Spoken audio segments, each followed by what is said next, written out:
I would now like to introduce our first alumni speaker, Amy Hennessey, APR.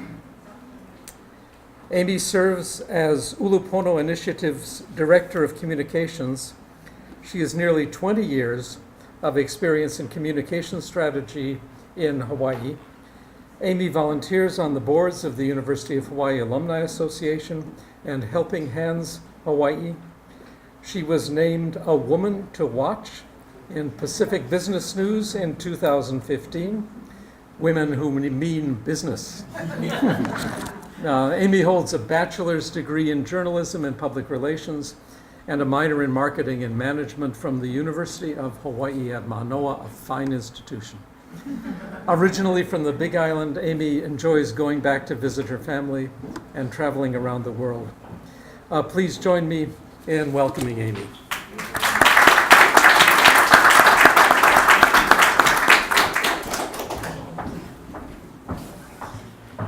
Okay, so I wrote notes. Hopefully that'll keep me on track.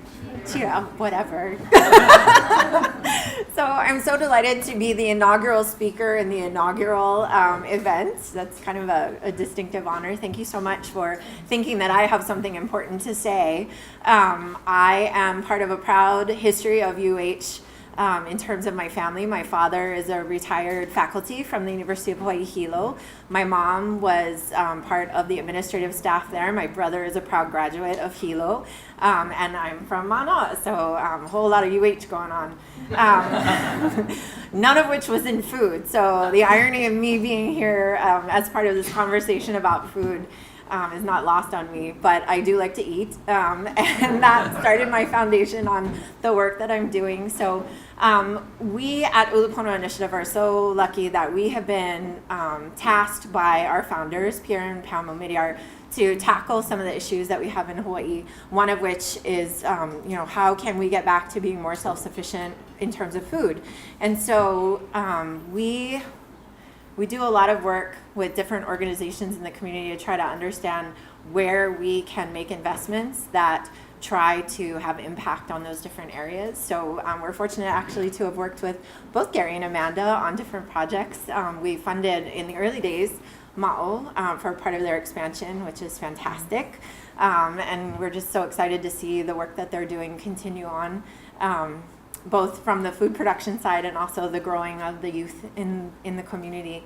And then lucky to work with Amanda and her fabulous husband on a number of initiatives, but most recently on Seafood Month. So trying to bring awareness to where the origins of our local seafood or the seafood that you're eating in the restaurants, where does it come from? And is it locally sourced? And if not, maybe we need to ask those questions about where does it come from? How long has it taken to arrive here? Is it the food that we need to eat, or should we be looking at how we can sustain our local fisheries so that we can produce what we consume here? So, those are some of the things that we are working on at Ulupono, and we're proud to partner with CTAR and the work that they're doing. There's so many wonderful faculty there that have been supportive of a lot of the things that we've been trying to learn, trying to invest in. So we appreciate Dean Gallo and her team on that, definitely.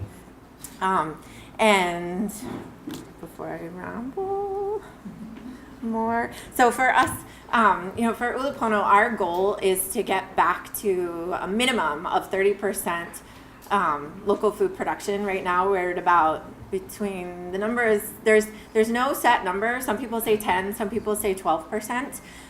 We would love to be at 15 right about now. That's our goal, but it doesn't look like that's where we are. And all of us need to work together to get there.